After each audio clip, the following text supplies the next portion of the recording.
ദീപക്, ഹൃദയയുടെ വീട്ടിൽ നിന്നുള്ള കാഴ്ചകൾ നമുക്ക് സഹിക്കാൻ കഴിയാത്ത കാഴ്ചകളാണ് ഇപ്പോൾ വന്നുകൊണ്ടിരിക്കുന്നത്.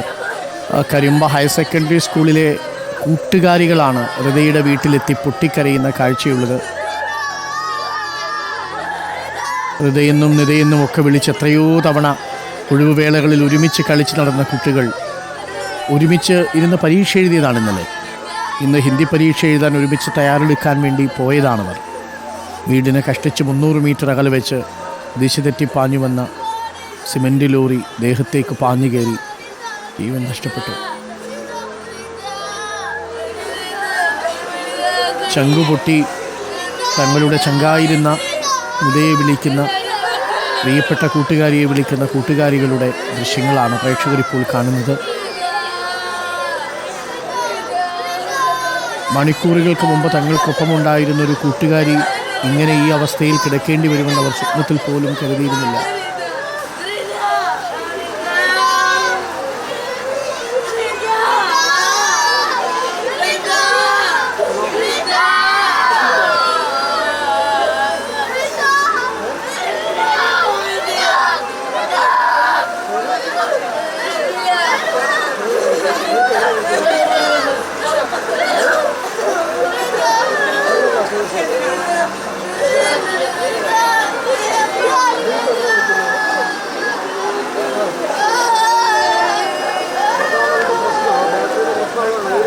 ഗവൺമെൻറ് ഹയർ സെക്കൻഡറി സ്കൂളിൽ 1ാം ക്ലാസ് മുതൽ 8ാം ക്ലാസ് വരെ ഒരുമിച്ച് പഠിച്ച കൂട്ടുകാരികളാണ്. ഇത് നിതയുടെ ഉമ്മ. സങ്കടക്കടലായി മാറിയ വീടുകളുടെ കാഴ്ചയാണ് ഓരോ വീട്ടിൽ നിന്നുമുള്ളത്. 1/2 കിലോമീറ്റർ ചുറ്റളവിൽ ഓരോ വീടുകളും അടുത്തടുത്ത്, മദ്രസ മുതൽ 8ാം ക്ലാസ് വരെ ഒരുമിച്ച്.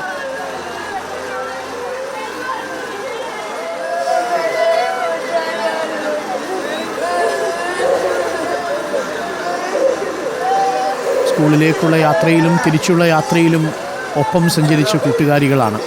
ഒരുമിച്ച് പരീക്ഷ എഴുതാൻ പോയവർ, ഒരുമിച്ച് പരീക്ഷയ്ക്ക് തയ്യാറെടുത്തവർ. ഇന്നലത്തെ ഇംഗ്ലീഷ് പരീക്ഷ അത്രമേൽ ലളിതമായിരുന്നു, എളുപ്പമായിരുന്നു എന്ന് പരസ്പരം പറഞ്ഞ് നാളെ ഹിന്ദി പരീക്ഷ കൂടി കഴിഞ്ഞ് വളരെ വേഗത്തിൽ വീട്ടിലേക്ക് പോകണം എന്ന് പ്ലാൻ ചെയ്തിറങ്ങിയ കൂട്ടുകാരികളാണ്. നേരത്തെ ഞാനിറങ്ങാം, നീ ഇറങ്ങില്ലേടി എന്ന് പറഞ്ഞ് വന്ന കൂട്ടുകാരികളാണ്. ഇന്നലെ അജ്നാശ്വരൻ പറഞ്ഞത് കേട്ട് നമ്മുടെയൊക്കെ ചങ്കുലഞ്ഞു പോയി. ഓരോ കാര്യങ്ങളും ഇവർ 4-5 പേർ ഒരുമിച്ചാണ് തീരുമാനമെടുക്കുക. ഒരുമിച്ച് നടന്നു പോകുമ്പോഴും മടങ്ങി വരുമ്പോഴും അവർക്ക് പറയാൻ ഒരുപാട് കുഞ്ഞു കുഞ്ഞു കാര്യങ്ങളുണ്ടായിരുന്നു. അവധി ദിവസങ്ങളിൽ ഇവർ പലപ്പോഴും ഒരുമിച്ച് ഏതെങ്കിലുമൊക്കെ വീടുകളിൽ ഒത്തുകൂടുമായിരുന്നു. അപ്പോഴും ഒരുമിച്ചായിരുന്നു. അവധി ദിവസമാവട്ടെ പ്രവൃത്തി ദിവസമാവട്ടെ ഈ കുഞ്ഞുങ്ങൾ 4 പേരും ഒരുമിച്ചൊരു സൗഹൃദ ചരടിലെ മുത്തുമണികൾ പോലെയായിരുന്നു. ചെറുള്ളി ഗ്രാമത്തിന് താങ്ങാനാവുന്നതിലും വലിയ ആഘാതമാണ് ഈ 4 കുഞ്ഞുങ്ങളുടെ മരണം സമ്മാനിച്ചിരിക്കുന്നത്. ഇന്നലെ വൈകുന്നേരം 4 മണിക്ക് ദിശ തെറ്റിയെത്തിയ ഒരു ലോറിയിൽ ഇടിച്ച് സിമൻ്റ് ലോറി ഇവരുടെ ദേഹത്തേക്ക് പാഞ്ഞു കയറുമ്പോൾ ഒരു നാട് മുഴുവൻ അക്ഷരാർത്ഥത്തിൽ വിറങ്ങലിച്ച് നിൽക്കുകയായിരുന്നു. റോഡിൻ്റെ ശാസ്ത്രീയത പിന്നീട് നാട്ടുകാരുടെ പ്രതിഷേധത്തിന് വഴിയൊരുക്കി. ഇന്ന് കളക്ടറുമായിട്ടുള്ള ചർച്ചയുണ്ട്. റോഡിൻ്റെ വളവും റോഡിൻ്റെ ചരിവും റോഡിൻ്റെ മിനുസവും ഒക്കെ മാറ്റണം എന്നുള്ളതാണ് നാട്ടുകാരുടെ ആവശ്യം. ഇതേ സ്ഥലത്ത് കഴിഞ്ഞ വർഷങ്ങളിൽ 55ഓളം അപകടങ്ങളുണ്ടായി.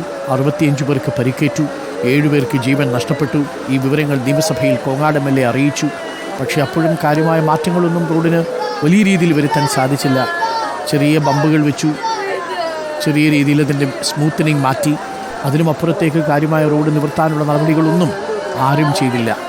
ഇപ്പോൾ 4 കുഞ്ഞുങ്ങളെ ഒരു നാടിന് നഷ്ടപ്പെട്ടിരിക്കുന്നു.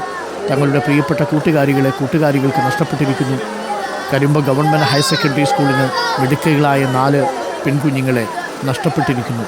കലോത്സവമാവട്ടെ പരീക്ഷയാവട്ടെ ഒരുമിച്ചെപ്പോഴും ഈ 4 കുഞ്ഞുങ്ങൾ മുൻപന്തിയിൽ തന്നെ ഉണ്ടാകുമെന്നാണ് അധ്യാപകർ ഓർമ്മിച്ചെടുക്കുന്നത്.